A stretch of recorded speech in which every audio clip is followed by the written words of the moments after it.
Mesdames, Messieurs, bonjour, bienvenue dans le 5 enseignements sur les matchs de la troisième journée du Tour de Destination 2025. Honnêtement, je ne pensais pas qu'on allait avoir autant de choses à dire sur ce week-end, qu'on allait vraiment s'ennuyer. Bah non, ça a été génial. Et oui, personnellement, j'étais assez dubitatif vis-à-vis des affiches qui nous étaient proposées. Hormis l'Angleterre contre l'Écosse, les matchs étaient plutôt prévisibles, mais il y a quand même pas mal de choses à dire. Pour les résultats de ce week-end, l'Irlande s'est imposée sans bonus offensif contre le Pays de Galles 27-18. L'Angleterre s'est imposée de son côté 16-15 contre l'Écosse.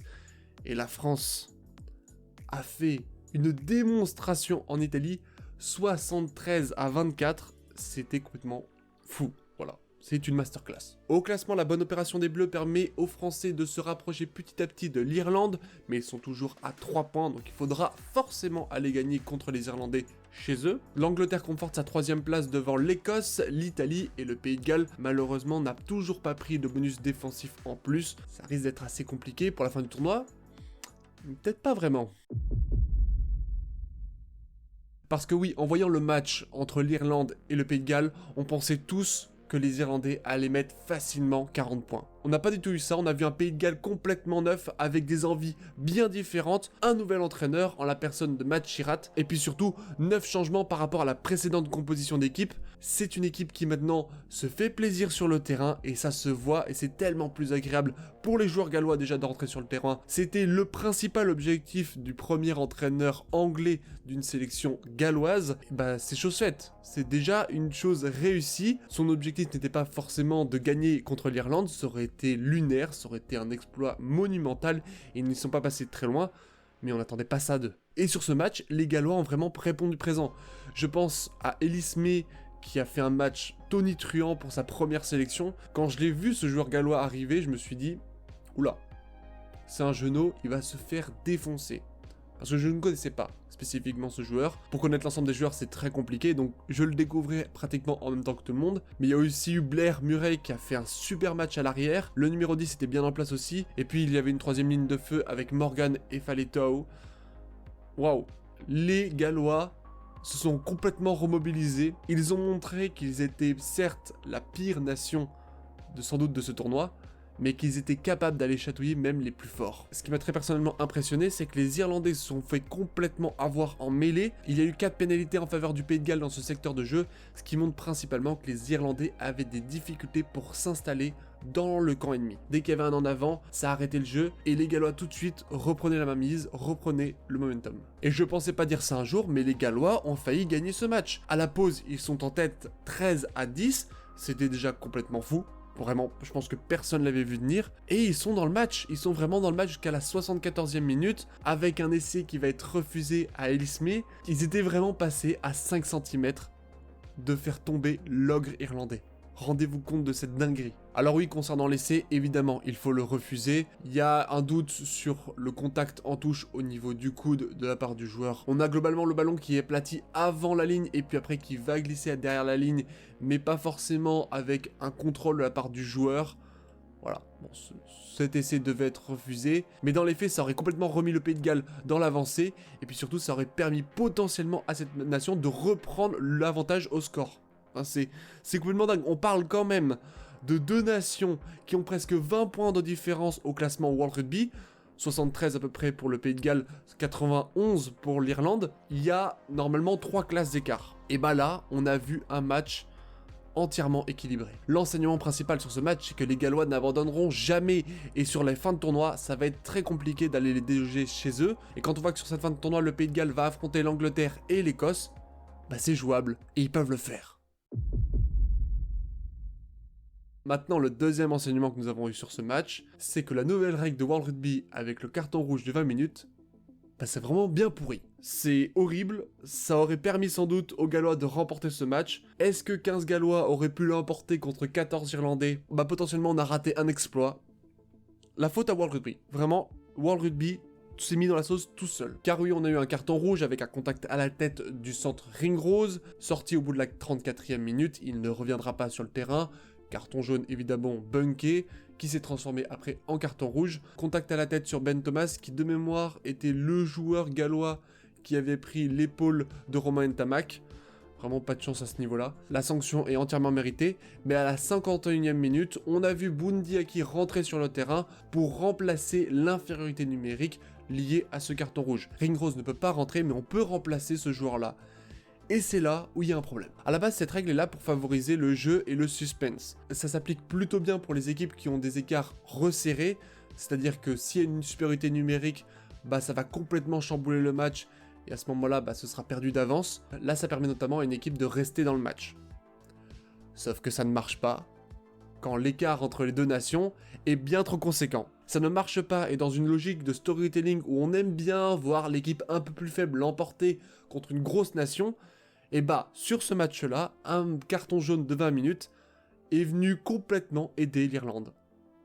Voilà, c'est tout. C'est dommage, ça décrédibilise le rugby et je trouve que ça renforce un sentiment d'impunité envers l'équipe qui a fait ce contact à la tête. Voilà, normalement on est là pour protéger l'intégrité physique des joueurs. Bah avec cette règle, ça a vraiment pas l'air d'être une bonne sanction. Il faut vraiment revoir cette règle, ça ne va pas, ça n'offre pas forcément le bon spectacle. Vraiment ce match-là pourra servir de jurisprudence. Je préfère avoir un match dans lequel les deux équipes vont être au même niveau et que si une première équipe fait une erreur, bah elle en paiera les conséquences pour la suite du match. C'est comme ça, pas autrement, enfin... Il faut arrêter de décrédibiliser ce carton rouge. Il faut que le carton rouge reste un carton rouge. Alors le troisième enseignement du week-end concerne le deuxième match, la Calcutta Cup entre l'Angleterre et l'Écosse, le plus vieux trophée qui est normalement desservi pour un match international. Et bah les Anglais s'en sortent encore. Ils se sont fait avoir dans toutes les statistiques pratiquement offensives et défensives sur le terrain. Mais ça voulait pas dire qu'ils allaient perdre le match. Et ils l'ont remporté d'un petit point encore. C'est dingue. Oh là là, ils s'en sortent de justesse. Aujourd'hui, l'Angleterre est encore en passe de remporter le tournoi Destination. Ils vont devoir faire 2 journées exceptionnelles contre l'Italie et le Pays de Galles. Ce sera pas simple pour autant, mais maintenant qu'ils ont pris les plus grosses nations, ils doivent le faire, ils doivent se laisser l'opportunité, ils doivent toujours y penser, c'est pas impossible même s'ils n'ont pas leur destin entre leurs mains. Voilà, dans l'optique où la confrontation entre la France et l'Irlande donne les Français victorieux, bah l'Angleterre peut encore gagner le tournoi. Et ça va se jouer au point de bonus. Donc ça va être hyper intéressant de voir ces 2 dernières journées. Néanmoins, c'est pas parce qu'ils sont victorieux que ça n'est pas moins inquiétant. Je pense que le niveau de jeu proposé par l'Angleterre est plutôt préoccupant, dans la mesure où c'est plus les équipes en face qui perdent le match, plutôt que eux qui le gagnent.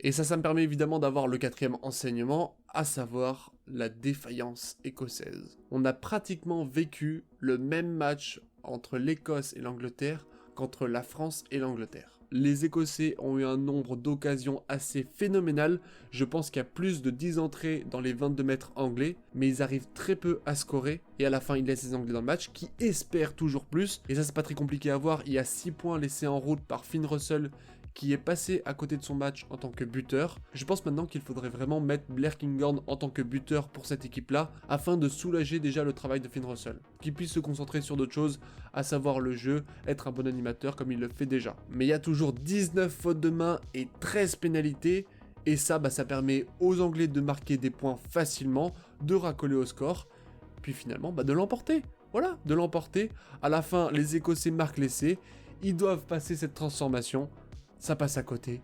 Voilà. L'écart qu'on a minime entre l'Angleterre et l'Écosse, majoritairement, c'est Finn Russell qui n'a pas à râler contre l'arbitre, mais qui ne peut s'en vouloir qu'à lui-même. Le plus triste dans cette défaite, c'est que l'Écosse, une nouvelle fois, passe à côté du tournoi de destination. Ils ont une belle génération, ils ont de bons joueurs, des joueurs excellents.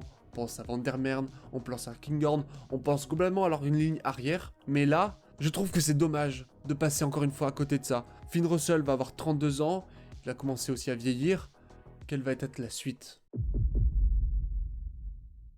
Après un déplacement compliqué en Angleterre où les Bleus ont été défaits d'un seul petit point, cette fois-ci ils l'ont emporté et ils n'ont pas fait le voyage à vide. C'est une masterclass, 73-24 contre l'Italie, record de points marqués contre cette nation de l'histoire entre ces deux nations. Voilà.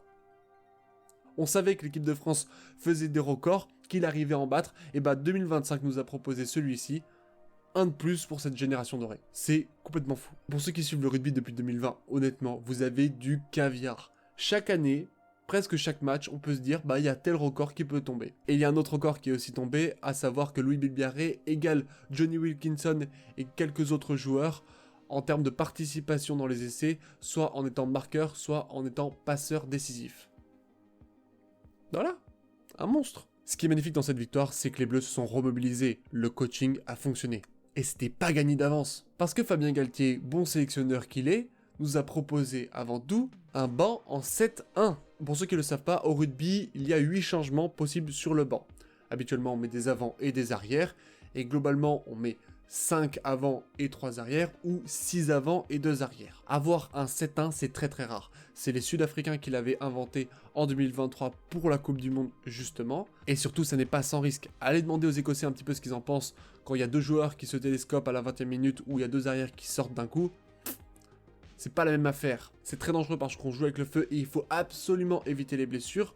Fort heureusement, on n'en a pas eu sur ce match-là. Mais si on fait la même stratégie contre l'Irlande, il faudra vraiment se méfier. C'était un pari et il a été entièrement réussi. Et avec ça sur le terrain, on a eu plein de satisfaction. Je pense à Michael Guillard et à Thibaut Flamand qui faisaient leur retour en seconde ligne. Première titularisation pour Guillard. Ensuite, on a eu un Ati Sogbe exceptionnel. Je pense personnellement qu'il sera mis face à l'Irlande en tant que titulaire. Tout simplement parce que sa défense était assez impressionnante. Et ça, c'est un gros point fort pour l'équipe de France, surtout qu'on risque de plus défendre contre l'Irlande que contre l'Italie. Léo Barré nous a rassuré notamment sur les ballons hauts, et ça fait un bien fou. Les choix de Fabien Galtier ont été complètement réussis. Maintenant, ça va être un nouveau casse-tête pour savoir quelle équipe il va sortir contre l'Irlande. S'il aligne les mêmes joueurs, on ne pourra pas lui en vouloir. Normalement, on ne change pas une équipe qui gagne. Petit chiffre qui montre à quel point les Bleus nous ont régalé, c'est 28 passes après contact. C'est presque 10% de toutes les passes qui ont été faites pendant ce match par nos Bleus. C'est assez impressionnant, on sait qu'on a bien joué, mais encore faut-il le faire, et encore faut-il concrétiser toutes les actions. Voilà, là ça s'est très bien passé. Cette victoire nous fait un bien fou, elle nous relance dans le tournoi destination. Maintenant, c'est l'Irlande en point de mire. Il va falloir le faire. Et moi j'y crois, je pense qu'on peut le faire. Alors traditionnellement, on passe aux notes. Pour la France, j'ai mis 19, 17 pour le Pays de Galles, 15 pour l'Angleterre, 13 pour l'Irlande, 12 pour l'Italie et 10 pour l'Écosse. Pour les Bleus, je leur mets 19 et j'étais plutôt déçu du début de match, à savoir qu'on arrive directement à récupérer le ballon et à gagner une pénalité presque à 30 mètres des poteaux à 30 secondes du match et on prend pas les points. On va directement en touche. C'est presque un peu irrespectueux. Il aurait mieux fallu construire petit à petit la victoire. En tout cas, c'est ce que j'aurais préféré. Mais bon, à la fin, on peut pas leur en vouloir puisqu'ils mettent 73 points. Donc c'est historique. Et bah pour moi, ça vaut un 19. Pour le Pays de Galles, c'est un 17. Honnêtement, personne ne les voyait à ce niveau-là. Personne ne les voyait titiller et même potentiellement gagner contre l'Irlande. Ils s'en sont donné l'opportunité et maintenant c'est de très bon augure pour la fin de tournoi. Pour l'Angleterre, c'est un 15. J'ai hésité avec 14, mais encore une fois, ils s'en sortent. Ils n'avaient pas gagné contre l'Écosse depuis plusieurs années. Je crois que c'était 2020 la dernière victoire anglaise. Donc il fallait le faire. Ils s'en sont sortis. Maintenant, il y a mieux à faire encore une fois sur le terrain. Proposer de meilleures choses, tout simplement. Pour l'Irlande, c'est un 13. Je conçois que c'est un petit peu sévère. Mais quand on voit normalement l'écart entre ces deux nations, eh bah, on pouvait attendre de l'Irlande qu'il fasse au moins le bonus offensif. Les Bleus l'ont fait. Les Irlandais ne l'ont pas fait, petite faiblesse à ce niveau-là. Et puis, globalement, ils ont un carton rouge. Sans ce carton rouge de 20 minutes, ils peuvent pas gagner le match. L'Italie, c'est 12 parce que, bon, ils pouvaient rien faire.